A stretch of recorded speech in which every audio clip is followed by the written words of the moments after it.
Hi friends, நம்ம last வீடியோவில் வந்துட்டு என்ன பார்த்தோம் அப்படின்னா 9th இயல் 1 இலக்கணம் தொடர் இலக்கணம் பார்த்தோம். இப்போ வந்து அதுக்கு பின்னாடி இருக்க கற்றவை கற்ற பின்னில் பார்க்குறோம். ஏன்னா நமக்கு சிலபஸ் மாறிடுச்சு. ஸோ தமிழ் வந்து நம்ம உள்ளே மட்டும் படிச்சுட்டு இருந்தோம். இப்போ பின்னாடி இருக்கிற விஷயங்களையும் கொஞ்சம் கவனம் செலுத்த வேண்டியதாக இருக்குது இலக்கணத்துக்காக. ஸோ நம்ம இதை பார்க்கலாம் இப்போ.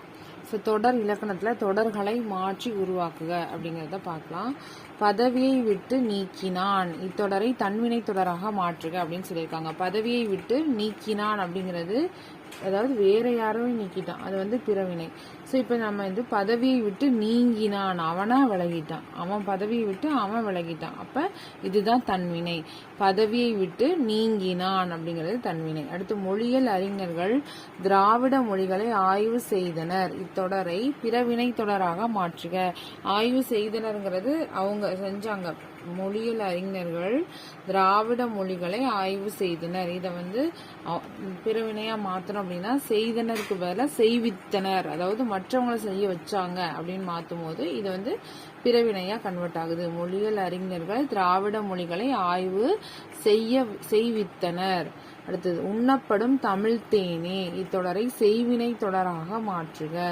உண்ணப்படும் தமிழ் தேனேங்கிறத செய்வினை தொடர்.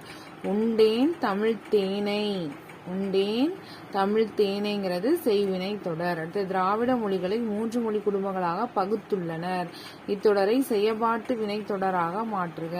செய்வினைனா அவங்க செஞ்சிருக்காங்க. திராவிட மொழிகளை வந்து 3 மொழி குடும்பங்களாக பகுத்துள்ளனர்ங்கிறது என்ன அப்படின்னா செய்வினை. இது வந்து செயபாட்டு வினையா எப்படி மாற்றும் அப்படின்னா திராவிட மொழிகளை 3 மொழி குடும்பங்களாக பகுக்கப்பட்டுள்ளன.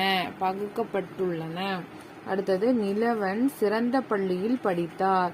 இதை வந்து பிறவினை தொடராக மாற்றணும். அது தன்வினை. அவர் வந்து நல்ல பள்ளியில படிச்சாரு. இப்ப என்ன பண்ணனா நிலவன் சிறந்த பள்ளியில் படிக்க வைக்கப்பட்டார். நிலவன் சிறந்த பள்ளியில் படிக்க வைக்கப்பட்டார். அடுத்தது சொற்களை தொடர்களாக மாற்றுக. இதுவும் தன்வினை பிறவினை தான். ஃபர்ஸ்ட் மொழிபெயர். இது எப்படி தன்வினைனா இத்து போடுறோம்.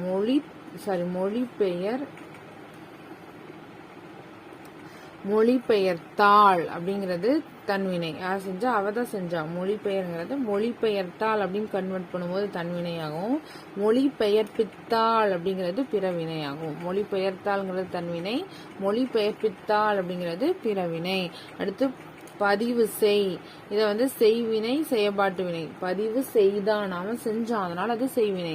பதிவு செய்யப்பட்டது அப்படிங்கிறது பிறவினை. பதிவு செயபாட்டு வினை. பதிவு செய்தான்ங்கிறது செய்வினை, பதிவு செய்யப்பட்டதுங்கிறது செயபாட்டு வினை.